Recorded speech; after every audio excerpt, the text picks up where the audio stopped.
Olá, no Alesp em Pauta de hoje, nossos entrevistados vão explicar o conceito de economia underground e também o impacto do contrabando e a pirataria para a economia.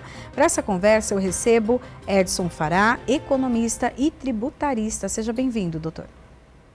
Obrigado pela oportunidade de a gente expor um pouco do que a gente observou através da vida no Brasil, lidando com a área tributária e com a área também da arquitetura urbana e de toda a problemática que existe. São Paulo é um grande exemplo disso. Aqui em nossos estúdios também recebo o doutor Flávio Jardim Vital, que é consultor financeiro e tributário, né? Seja bem-vindo. Isso mesmo. Obrigado pelo convite. Tá, para começar, então, vamos falar sobre essa economia underground. O que é? A economia underground, na verdade, é toda a economia que você está debaixo, não tem uma estrutura jurídica organizada. Então, toda que você faz fora do âmbito da legislação, você pode considerar como underground. Desde uma sonegação, desde você fazer uma venda sem nota, quer dizer, é um espectro bem grande sobre esse assunto, né? A ideia é a gente dar uma olhada um pouco maior, que a gente normalmente pensa que essa economia é uma coisa pequena, de camelô, de uma coisa pequena, mas é uma economia muito mais bem estruturada do que a gente pode imaginar, né? Qual seria, então? Até a questão de tráfico de drogas é uma economia que a gente pode classificar como underground. Tráfico de armas, tráfico de peças, de automóveis, de máquinas, etc. Tráfigo humano, tudo que é ilegal está debaixo dessa classificação, né? E tudo que tem uma estrutura muito burocrática e um peso muito grande do tributo acaba incentivando, dando margem para que essa economia se fortaleça, né? Doutor Edson, e o impacto disso, desse tipo de economia? Não, pois é. Então, a coisa é muito mais séria do que se imagina. E o que é lamentável é que, infelizmente, você faz reformas tributárias, essa última demorou 40 anos, e é muito pior do que o sistema anterior, vai trazer um caos absoluto. Mas isso aí eu vou falar depois. Mas na questão da economia, aqui entra toda a economia da mineração contrabandeada, da madeira da Amazônia, da fauna e da flora contrabandeada. Tudo isso aí é underground. Então, na verdade, isso influi de uma maneira radical no produto interno bruto do país. Na verdade, o nosso produto interno bruto é 2 a 3 vezes o oficial. Porque essa economia underground é o que mobiliza, assim, é uma coisa inimaginável que é o contrabando. E tudo isso é estruturado de uma forma mafiosa, se nós vamos chamar assim. E tem todos os procedimentos de máfia. Por exemplo, você imagina, né, quando tem o camelô na rua, coitado, porque é o deficiente físico que recebeu uma TPU para poder ter uma barraquinha. Na verdade, ele está inserido num sistema absolutamente organizado, de estrutura mafiosa. A mercadoria que ele... Em geral, ele aluga o ponto, mas a mercadoria que ele recebe lá, mesmo que ele não alugue, que ele seja um empregado direto da máfia, ele recebe em consignação, igual o traficante de droga. E o traficante de droga ou da mercadoria que depois não presta contas, ele morre. Igual, o sistema é exatamente o mesmo. Por que eu me interessei, fui me interessando através disso? Porque eu dediquei a minha vida toda na questão urbana de São Paulo, da qualidade de vida na cidade. E aí, isso há 30, 40 anos atrás, esse fenômeno dos camelôs começou a crescer de uma forma incontrolável, né? E isso, lamentavelmente, pela desídia dos nossos políticos, dos nossos prefeitos, governadores, que foram permitindo essa ampliação. Então, aí comecei a me aprofundar nisso tudo do que há por trás. E é um sistema realmente organizado internacionalmente e destrói o país. Porque essa economia, quando você olha nas ruas, tudo que está lá, bolsas, pirataria de grife, caneta, tudo que tem nessas barracas, nesses camelôs, tudo isso aí destrói a nossa indústria nacional manufaturada, destrói aqui dentro e dá emprego na China, por exemplo. Então é absolutamente trágico, a coisa é muito séria e não é levada a sério, infelizmente, pelos políticos, porque a maior parte dos nossos políticos, infelizmente, não entende nada de tributação. A grande prova que os deputados e senadores não entendem nada de tributação foi aprovar essa última reforma. Essa reforma vai ser o caos absoluto para o Brasil, porque, em primeiro lugar, ela não foi feita para resolver nada. Ela foi feita apenas para aumentar imposto sobre serviços, que era um imposto com alíquotas mais baixas. Então, vai abranger todos os serviços, desde o marceneiro, do serralheiro, da manicure, do barbeiro, o que é um absurdo. Então, porque não tinham mais aonde aumentar. Porque a última reforma do ICMS, ela foi feita quando estenderam o ICMS para energia, para telecomunicações, gás, etc. Isso já é um absurdo, porque isso não é mercadoria. Energia, tal, tudo isso foi um sofisma utilizado há 30 anos atrás para aumentar. Porque hoje a arrecadação referente à energia, gás, telecomunicações, ela é praticamente 40% a 50% da arrecadação dos estados. Porque o resto, que seria o varejo, o comércio e tal, é todo um sistema estruturado para sonegação. Então, é tudo coisa de fachada. Então, o sistema tributário nacional, e aí nós precisaríamos muito tempo para explicar cada coisa, a questão do imposto de renda, tudo isso, que eles são feitos de uma forma absolutamente que não permite realmente a verdadeira distribuição de renda e arrecadação. Porque o Brasil, se ele tivesse um sistema tributário sério, nós, em 5 anos, seríamos a maior nação do mundo. O nível de sonegação no Brasil é algo inimaginável, que é permitido porque é uma sonegação que é legal. A legislação é estruturada de forma que se sonegue. Então, falando em linguagem popular, o dono do mercadinho da esquina da sua casa, proporcionalmente, ele paga mais imposto do que as redes dos grandes supermercados.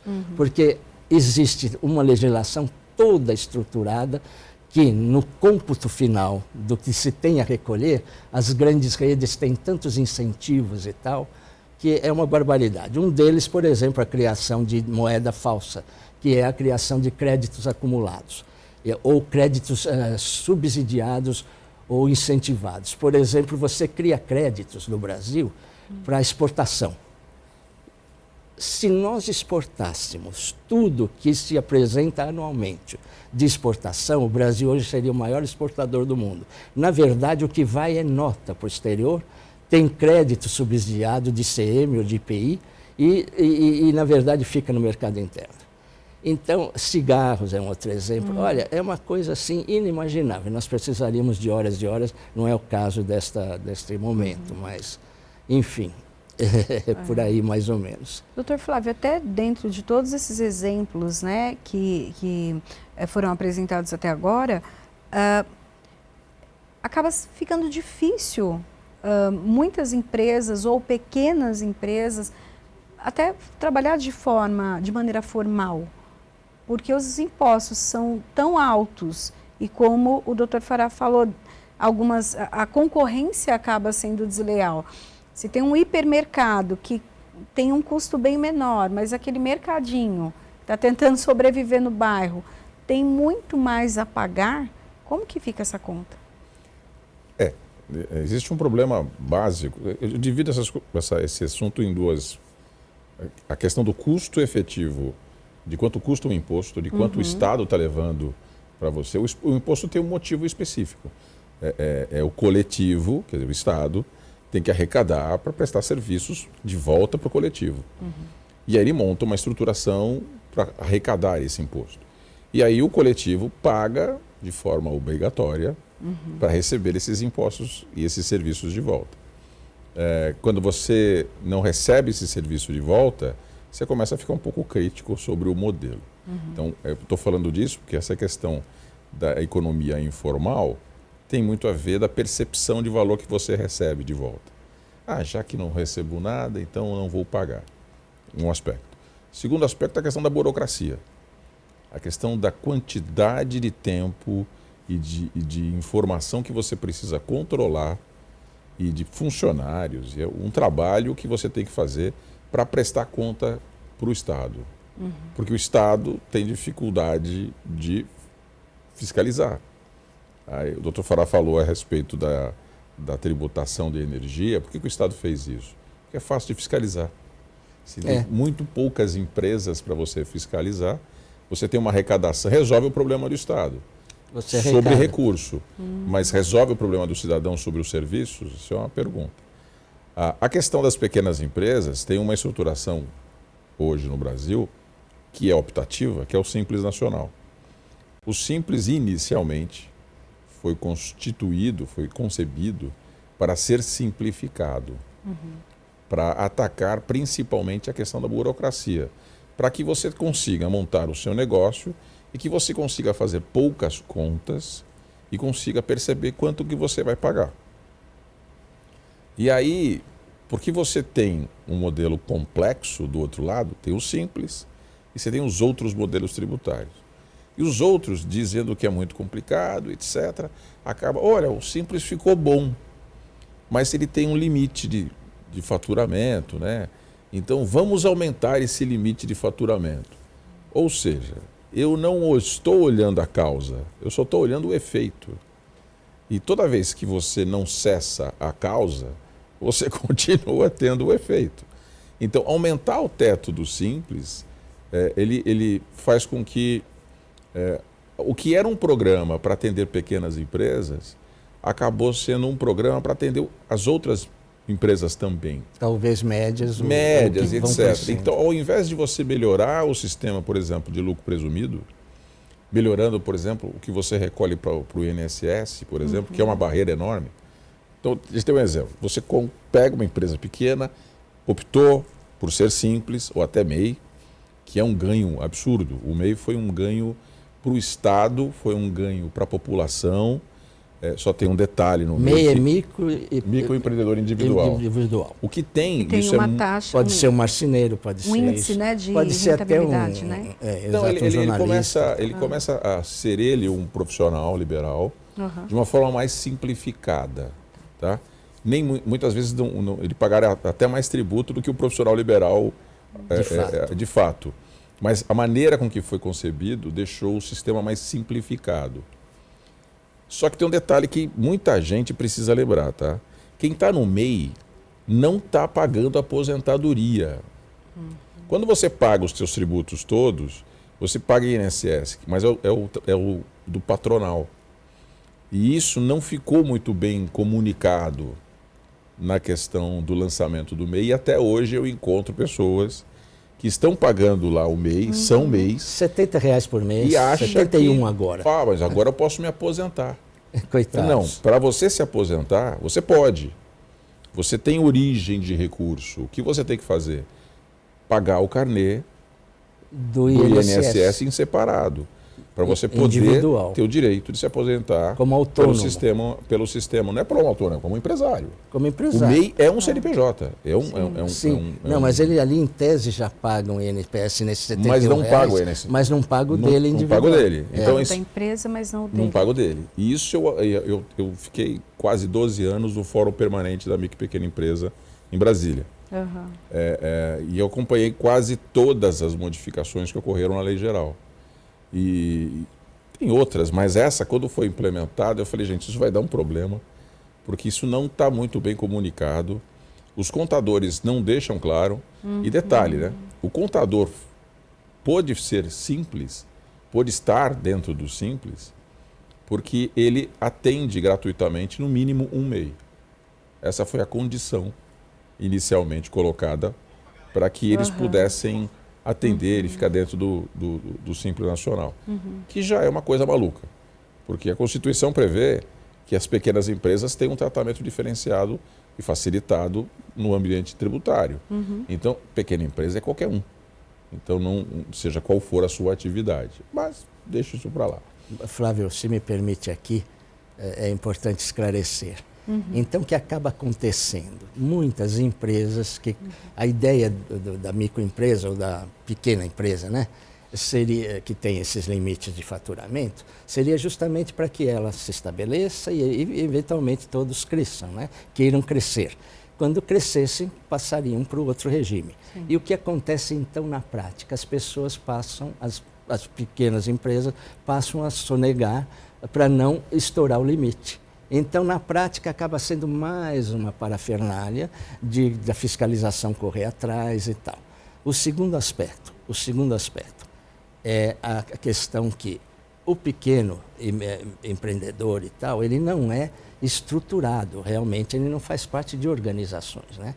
Então, é terrível a coisa toda como ela se dá na prática, porque acaba sendo utilizado, inclusive, para derivação de notas de grandes empresas para pequenas empresas. O sistema é feito de uma maneira de tal forma complicada, tanto que ICMS, normalmente as secretarias de Estado, elas emitem portarias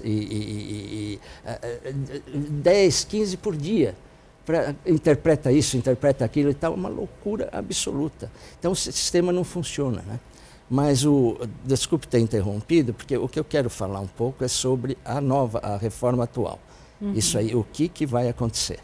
Então, perdão, eu interrompi aqui. Aí quando você tem que foi um ganho muito grande, inclusive para o Estado. Tem estados que não tinham essa arrecadação e começaram a ter essa arrecadação. Tem secretários de Fazenda que adoraram o modelo. E toda vez que você tem uma maneira de você trazer as pessoas para o ambiente regulado, é muito bom. E eu escutei isso muito na ponta. As pessoas, eu quero pagar, eu quero estar correto. É natural que as pessoas queiram fazer as coisas direito. Se essa coisa é muito complicada, ou se ela é cara demais, acaba proibindo elas de fazerem isso. Porque no primeiro momento que você está constituindo a sua empresa, você não tem margem, você está aprendendo a fazer, você não tem... E o Brasil não tem tolerância a erro, né? É engraçado. Nos Estados Unidos, quebrar uma empresa era normal. Você pode quebrar e você continua empreendendo. Aqui você está afadado a colocar você vai para o de lado e você fica perde, marcado. E você perde uma pessoa que teve uma iniciativa, que é a coisa mais rara que tem. Então, isso é uma questão do nosso modelo. Então, a burocracia tendo um papel muito pesado. Essa questão da insegurança da interpretação, que o doutor comentou. Você tem interpretações diferentes sobre o mesmo assunto. Uma questão de complexidade muito grande. Essa reforma se pretendeu a isso, a deixar um pouco mais simplificada. Só que é uma reforma que vai ser implementada em 20 anos. Você vai ter que conviver com os dois sistemas muito E aí tempo. complica mais ainda. Aí você tem várias coisas complicadas. Ok, não é o assunto agora. Mas basicamente o que eu queria comentar é o nível de burocracia, o nível de complexidade que você tem e o tamanho da carga tributária, isso empurra as pessoas a fazerem uma atividade não legal. E você, como o tributo é muito caro, você dá oportunidade ou mostra oportunidade para alguém entrar nesse mercado. É que nem vender um produto com uma margem de lucro muito grande. Quando você vende um produto com uma margem grande, é natural que concorrentes percebam que você tem uma margem grande e falam, opa, esse mercado é interessante. A margem grande está parecendo com um tributo caro. Se eu tenho um tributo caro, muito caro, então as empresas que estão na economia formal pagando esse tributo, se eu entrar não pagando, eu tenho uma vantagem competitiva, ou seja, eu consigo ganhar muito mais do que essa empresa, e o muito mais é muito mais, porque a carga é pesada. Então, quanto maior a carga, mais você induz a economia informal, né? Um outro aspecto que é interessante, está sendo discutido agora, que é a não tributação da importação até $50. Essa história das blusinhas. Que não é blusinha. Assim, o que está é o seguinte, não é bugiganga. Aí que está interessante. O modelo inicial era para ser feito uma tributação ou uma isenção de tributação em cima de comércio entre pessoas. Então, é você, Priscila, vendendo para o Flávio, e você está na Espanha e eu estou no Brasil. Então, não é tributado. São valores pequenos e volumes pequenos. O que acontece? Eu tenho uma oportunidade, porque a carga tributária é muito grande, de empresas utilizarem de forma não muito oficial e simulando operações de pessoas físicas lá fora e trazendo para cá com pessoas e vendendo para pessoa física aqui dentro. Você desvirtuou o instrumento, ou seja, foi feito para uma coisa, está usando para outra coisa. O instrumento era bom, o instrumento não tinha problema de você utilizar. Ele tem um aspecto positivo de trazer produtos novos ou produtos diferentes para dentro do mercado. Isso tem um aspecto positivo. O produto entraria aqui com um valor menor, então melhora para o consumidor poder comprar, mas tem um aspecto negativo. Eu tenho uma concorrência desleal. A empresa não consegue nem fazer aquele produto pelo mesmo preço, porque ela está com condições diferentes. O Simples Nacional ele foi criado para equalizar essas diferenças. De empresas muito grandes não terem uma estrutura para poder pagar tributo e uma empresa pequena não fazer isso. Essa não taxação, do jeito que está, acaba com pequenos negócios. Porque acaba com o varejo, acaba com a indústria, vai acabar porque você não tem como concorrer. Existem empresas que estão contratando galpões e importando uma gama de produtos ou acolhendo a importação de uma gama de produtos grande já no Brasil. E aí quando você pedir é quase pronta a entrega. Então não tem nem a demora da entrega. Mas essa operação está sendo bem feita, essa operação está sendo fiscalizada e mesmo que tenha tributo, o tributo é tão baixo, perto da cadeia toda que você tem que produzir aqui no Brasil, que você tem uma concorrência desleal. Então a palavra é isonomia. É tratar as pessoas de forma igual, na sua diferença. Quer dizer, dentro das suas condições. Não dá para você tratar todo mundo igual, porque ela tem condições diferentes. Então, a não tributação, que era um instrumento interessante, acaba tendo um problema na sua operação, por um problema básico de fiscalização. Então, o Estado que tem um problema, montou um modelo e não criou um modelo de fiscalização. Mas o Estado tem um problema que ele tem condições plenas de resolver. Agora, joga de novo para a sociedade, tanto a questão da produção, do tributo e do consumo, para que a sociedade seja penalizada para que o Estado não resolva o problema dele. Estou falando do Estado de forma geral. Sim, né? sim. Isso é uma coisa que tem que ser analisada novamente. Mas aí, até trazendo para um exemplo prático.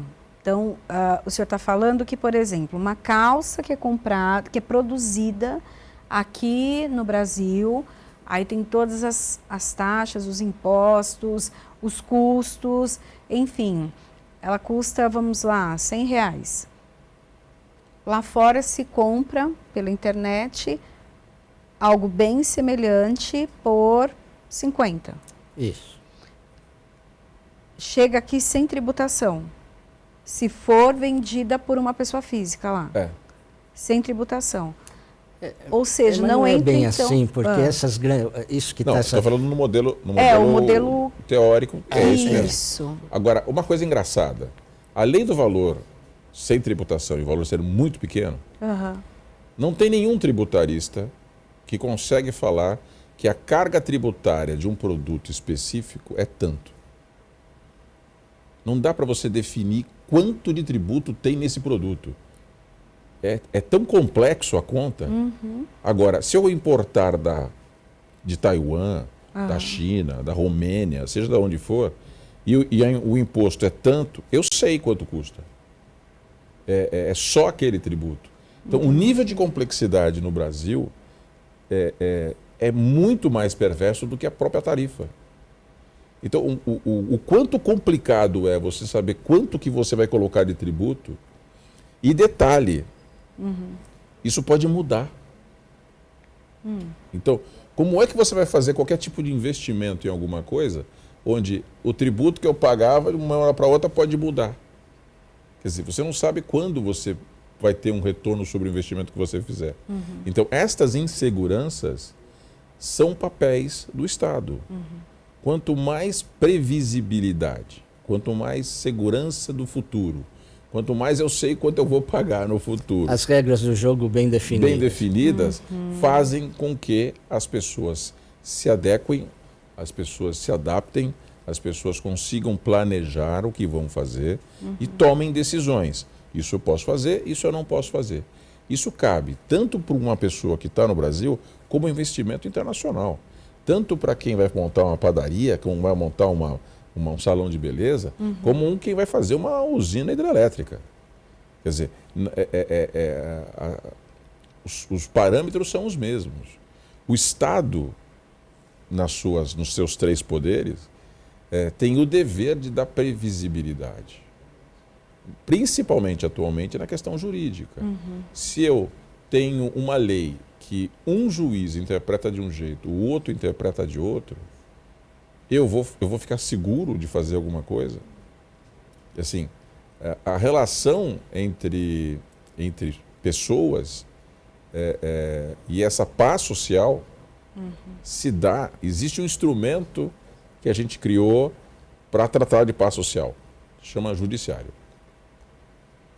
O judiciário é o poder e a estrutura para ter paz social. Esse é o objetivo do judiciário. Se o judiciário gera instabilidade, ele não está cumprindo o papel básico dele, que é gerar paz social. Então, a gente está falando toda dessa questão. Não é só tributária, tudo que está acontecendo com o judiciário. A questão de ilegalidade, ela é muito complexa. Então, todo mundo tem que fazer seu papel. Se cada um tiver uma base sólida, tanto o tributo, tem previsibilidade, forma de cálculo e enquadramento, ok. A regra é essa, eu vou fazer conta. Porque o empresário não paga tributo. Quem paga tributo é o consumidor. Porque ele vai colocar tudo no preço. Sim. Agora, quando no meio do caminho você coloca alguma coisa que não estava para ele fazer, que não estava previsto, e aí é ele que tem que fazer, coisas como benefícios trabalhistas. Você tem um custo que a empresa vai ter que arcar de uma hora para outra. Não estava no custo dela.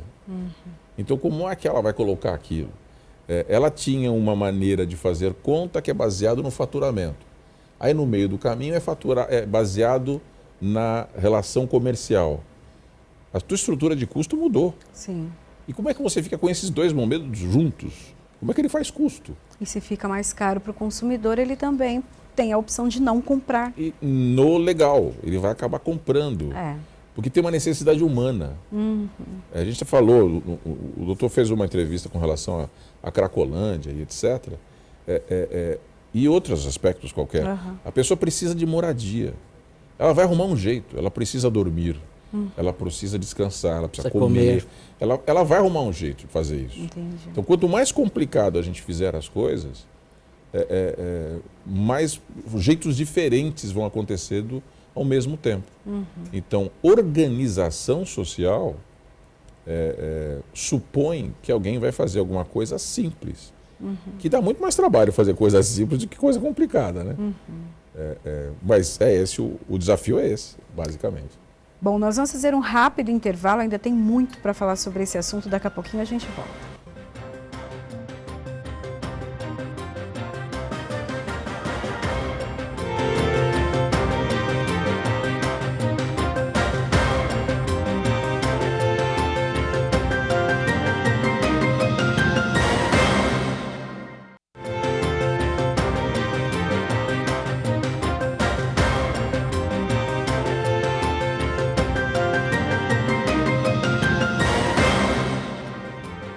Estamos de volta com a LESP em Pauta. Aqui nos nossos estúdios eu tenho Edson Fará, economista e tributarista, e também Flávio Jardim Vital, que é consultor financeiro e tributário. Bom, nós estamos falando então da questão tributária, não só no estado de São Paulo, mas no Brasil, os impactos das altas taxas, né? E como isso impacta ali também na informalidade. Doutor Fara, o que é o ideal, então? Já que o que nós temos hoje abre margem, segundo o que foi falado no primeiro bloco, para a informalidade, para a pirataria. Infelizmente, demorou-se 40 anos para tentar uma reforma e isso que veio, no meu modo de ver, é pior do que o sistema anterior. E vai continuar havendo sonegação e tudo mais. Por quê? Porque quanto mais simples uma coisa, melhor. Está provado internacionalmente. Quanto mais baixas são as alíquotas de qualquer imposto, aumenta a arrecadação. Quanto mais altas, aumenta a sonegação. Então, essa questão aí que era básica que os nossos legisladores compreendessem. Infelizmente, isso é que a gente percebe, a maioria dos legisladores, deputados, senadores, tal, que resolvem essas questões, eles não são técnicos, não entendem de tributação. E eles comem na mão das corporações, tanto das corporações privadas, os chamados lobistas, como das corporações intestinas do Estado, que são as corporações de auditores fiscais que dominam a malha arrecadatória. E aí é lamentável, porque existem interesses que muitas vezes não são os da nação. O interesse da nação seria ela crescer, realmente ter um sistema tributário distributivo de verdade, que a função do sistema tributário é manter o Estado nas questões essenciais do Estado, segurança, educação, saúde, e realmente promover a melhoria do povo, né, em termos de evolução financeira do próprio povo e tal. Então não é isso que acontece. Então essa reforma que foi feita agora, a consequência dela, em primeiro lugar, certamente ela não vai ser aplicada, até digo isso claramente, podem aguardar. Ela está sendo tão, está virando uma coxa de retalhos do mesmo jeito, vai ficar agora um tempão aí no Congresso para aprovar a questão prática, não definiram alíquotas, quer dizer, e vai ter essa tal transição que acumula dois sistemas, muito mais complicado ainda. Então vai ter empresa que uma parte da empresa está num sistema, outra parte está no sistema anterior. Tudo isso vai criar uma parafernália para a fiscalização em si e para a própria empresa poder andar nesse labirinto todo, que o resultado será caótico. A minha impressão é que tudo isso vai acabar mudando, porque o grande problema dessa reforma é a questão federativa. E isso aí estão abafando e não estão falando, mas agora, como todas as outras questões, a questão de segurança pública, os tributos centralizados em Brasília, através de um comitê e tal, que vai dominar os recursos do Brasil inteiro, vai arrecadar e depois vai redistribuir. Ou seja, isso é um absurdo, porque agora, pior do que antes, governadores e prefeitos de joelhos ante autoridades de Brasília para receber dinheiro. Você imagina a questão política que isso envolve. Nós acabamos com a federação. Na hora que cada estado não tem o poder sobre os seus recursos financeiros, ele não tem mais independência nenhuma. Então o Brasil deixa de ser uma federação, não é mais. Se essa reforma for adiante, o Brasil deixa de ser uma federação. Isso é gravíssimo, isso jamais poderia passar. Então as coisas são terríveis. Então o que é mais simples? Mais simples é alíquota baixa em qualquer área. E quanto menos impostos, melhores. O nosso, como eu chamava, o do imposto único? Marco Sintra. O Marco Sintra tinha começado anos atrás com a história do imposto único, que é absolutamente séria e verdadeira, porque você tributa a questão da movimentação financeira e isso realmente é muito difícil de escapar.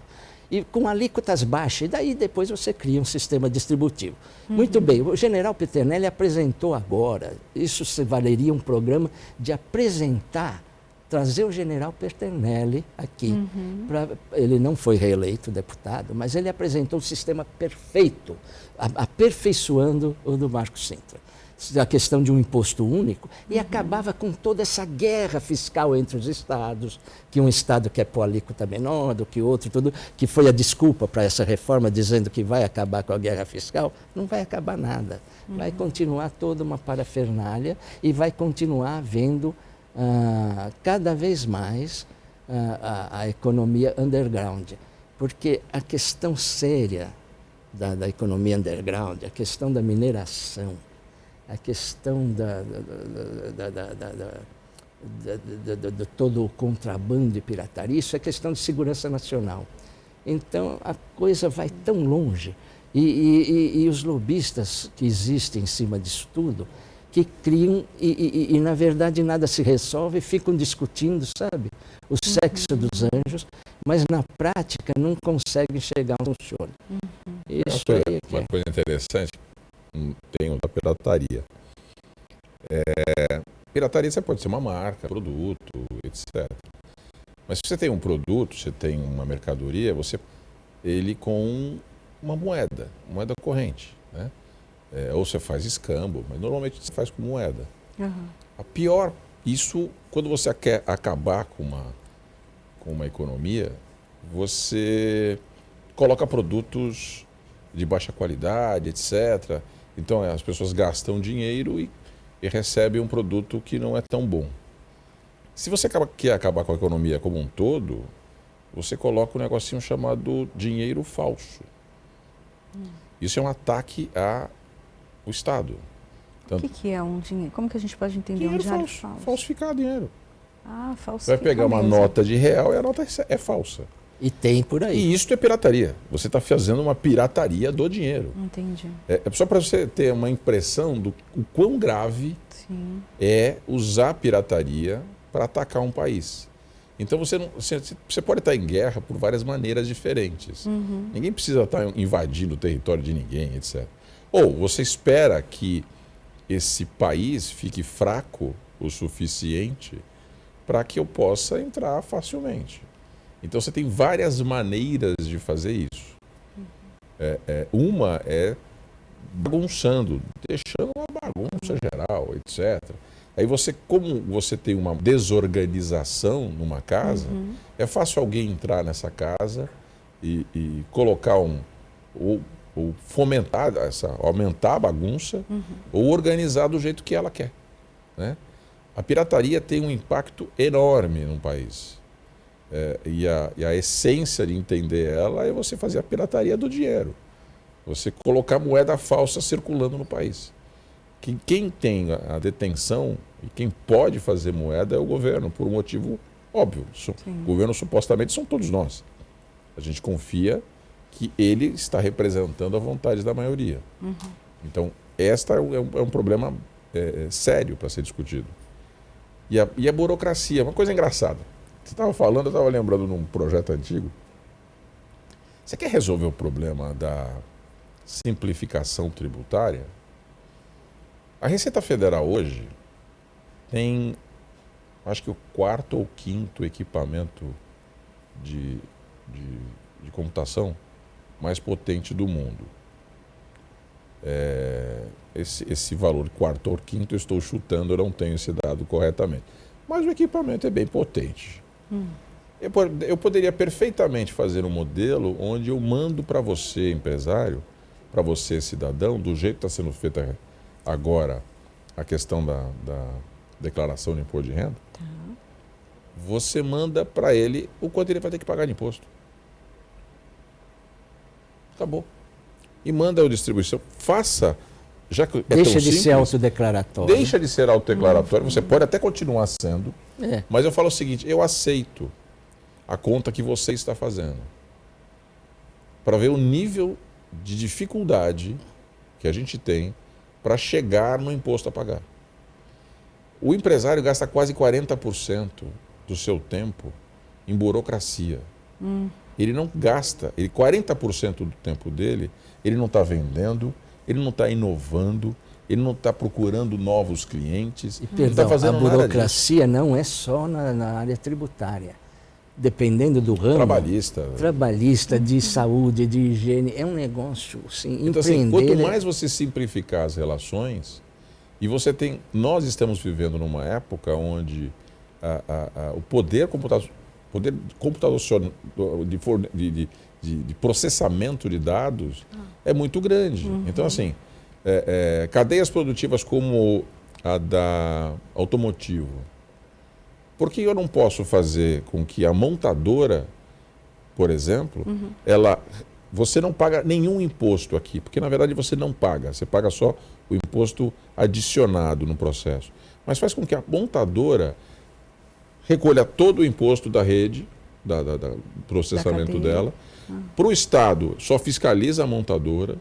A montadora, se tiver que exportar, ela já se resolve com relação aos tributos. Mas eu não tenho um problema de ter que pagar imposto em toda a cadeia. Eu tenho a maior taxa de juros do mundo, bem perto disso. E eu tenho que pagando juros ou tendo um custo de capital em tudo isso na cadeia produtiva. Essa ação faz com que o setor automotivo hoje, que tem um problema enorme de competitividade, passa a ser um setor altamente competitivo. Com uma mudança, aliás, caro governador, isso está sobre sua alçada, você pode fazer isso. Colocar isso um regime especial para a montadora, onde todo o tributo da estrutura montadora dentro de São Paulo é recolhido na montadora. Perfeito. Isso alivia consideravelmente a burocracia. E evita a sonegação. A sonegação. Nós temos instrumentos eletrônicos hoje podendo fazer isso. Melhora a fiscalização. E você faz isso em uma cadeia que é da autopeça. Você imaginou fazer isso na cadeia farmacêutica, na construção civil, na indústria, que era quanto que emprega, e você tem uma maneira nova, com o mesmo modelo tributário, só que você fica muito mais O que ele está dizendo é que dentro de mesmo modelo, mesmo que o modelo seja ruim, é possível simplificar. E porque, é possível racionalizar. A simplificação tem um peso muito maior do que o preço. Se a alíquota é muito alta, e outra, quando você faz a simplificação e todo mundo começa a pagar, sobra caixa. Aí começa a ficar claro que eu não estou defendendo a Receita, mas quem está na Receita Federal, o funcionário que está lá, ele trabalha quer defender a arrecadação. Como é que ele pode, de uma hora para outra, falar, olha, eu ponho o meu na reta de que você vai arrecadar tanto? Se historicamente aquele modelo, aquela maneira de fazer nunca foi colocada em prática. É difícil. Tem algum case de sucesso, outro país que até funcione, né? Que a gente possa ter até como um exemplo para nós, levando em consideração que o Brasil é imenso, exemplo simples é sempre Estados Unidos. As coisas lá funcionam primeiro, porque é uma federação. Cada estado tem independência. Pode variar até a alíquota de imposto e tal para cada estado. E segundo, lá as alíquotas são muito baixas, quer dizer, 4%, 3%, coisa assim, mas recolhe, é simples. Você compra qualquer coisa numa loja, né, nos Estados Unidos, na hora que você paga, já está separado o imposto, que vai para o caixa do Estado. E não é, daí o empresário não tem que estar recolhendo. Também tem sonegação, de outras formas, né? Porque o ser humano tal. Mas, enfim, é sempre a simplificação. Só tem um problema com relação a exemplos. O Brasil é muito mais complexo na questão tributária. Ele é complexo em várias coisas, mas no tributário é uma maluquice. Porque, assim, em outros países, você tributa renda, ou você tributa propriedade, ou você tributa o comércio, ou você tributa... Tem sempre um ou. O Brasil, ele tributa só tem todos. Exato. Então, assim, ele tem Então, assim, o cálculo da carga tributária no Brasil, eu já tive alguns embates com alguns professores, é completamente errada. Porque você não dá para você comparar efetivamente. Primeiro que você não consegue chegar num valor. Desculpa, qualquer tributarista que vai fazer a conta... Depende do teu regime, depende da tua situação, depende do teu estado. Nós somos um país. Mentira. Nós somos 27 países aqui. Né? Depende de onde. Se você vende para o estado que tem aqui, do seu ladinho é um tipo. Se ele está do outro lado, o Nordeste é outro. Dentro do regime anterior, perdão, vale a pena essa intervenção. No regime anterior, a questão dos estados burlarem os seus próprios pares. Então, por exemplo, o estado mais prejudicado sempre foi São Paulo. Então, eles mandavam crédito frio.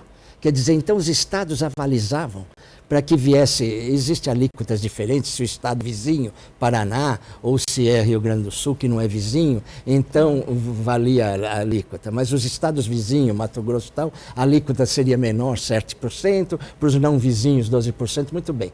Então fazem toda uma questão de créditos que não existem entre estados. E as notas, por exemplo, a empresa está em Mato Grosso, mandava nota para São Paulo e avalizava que foi recolhido o imposto deles. Na verdade, não foi recolhido. Então, o próprio governo de lá... Isso. Então, Nisso a reforma que foi colocada agora, ela tenta equalizar isso. O problema justamente é que acabar a implementação é muito longa e, assim, ao meu ver, opinião, a carga tributária vai aumentar e em nenhum momento foi dito que a carga tributária vai diminuir. Aumentou a quantidade de tributo, então não diminuiu a quantidade de tributos, e você tem um modelo diferente, eu concordo, mas para nós... O seu encanador te dá uma nota, aquela coisa de você normal, paga 5% agora, de SS em São Paulo. SS variava de cidade para cidade, né? Mas São Paulo 5%. Agora, encanador, ele vai a 20% ou 25% de imposto. Isso é um absurdo. É um absurdo. E eu tenho uma teoria maluca sobre isso. Você está importando materiais de outros países industrializados. E esse volume aumenta a cada dia. Você não tem uma estrutura industrial ou não tem uma estrutura de bens de capital aqui no Brasil, máquina, equipamento, meios de produção, etc., aqui no Brasil, para produzir, você tem uma carga tributária pesada, complexa, muda o tempo todo, custo de capital, quer dizer, dinheiro, quando você paga de juros, é muito grande. Quer dizer, produzir no Brasil é, no mínimo, complexo, né? Não é para amador. E aí você começa a trazer produtos importados até sem taxação. Né? O que você está fazendo? Você está comunicando para todo mundo que, olha, não vou ter mais indústria no Brasil. Você fala, Flávio, você está louco, né? Eu falei, não, realmente estou louco. Aí eu olho a reforma tributária. Se eu sou o Estado e sei que a indústria brasileira não vai mais ter, eu faço o quê? Bom, eu tenho que tributar o que vai ter. E se você olhar para a reforma tributária, eles estão falando que a indústria está se beneficiando. Mentira. Primeiro que a indústria não paga tributo, quem paga é o cliente.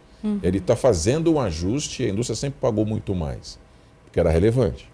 Quando a indústria começa a perder relevância e você coloca para futuro, o que eu entendo, olhando essa reforma tributária, é que o Estado brasileiro está informando para todo mundo que a indústria nacional vai acabar, vai ficar marginal, e vai ter todo o resto é que eu vou tributar. Porque o Estado quer se preservar. Essa é uma leitura bem simplória do processo. Porque eu não acredito que alguém não sabe o que está fazendo. Eu sempre acredito que a pessoa saiba o que está fazendo. Então, você tem um ambiente um pouco hostil para você fazer um investimento industrial aqui dentro. E toda vez que você traz uma indústria para cá, já vista a indústria de automóveis elétricos, está montando coisa aqui. Não está fabricando nada. Então, a indústria sempre pagou o melhor salário. Ela sempre teve mão de obra mais bem qualificada. E eu brincava que o perfil do industrial, o perfil do comerciante e o perfil do agente financeiro. O agente financeiro, ele planta alpiste. Você já ouviu alpiste? Tinha um bonequinho que eles você jogava água na cabeça do bonequinho, o alpiste cresce muito rápido. O agente financeiro é isto.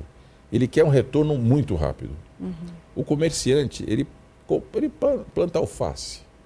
Ele quer um retorno, mas ele tolera um um retorno um pouco melhor. O industrial planta carvalho. Ele deixa estrutura, ele deixa infraestrutura, ele deixa coisas mais perenes. Ele constrói a nação. A pandemia demonstrou o quanto a indústria no Brasil foi importante, porque farinha pouca, meu pirão primeiro. Lá fora, eles não conseguiam exportar máscara.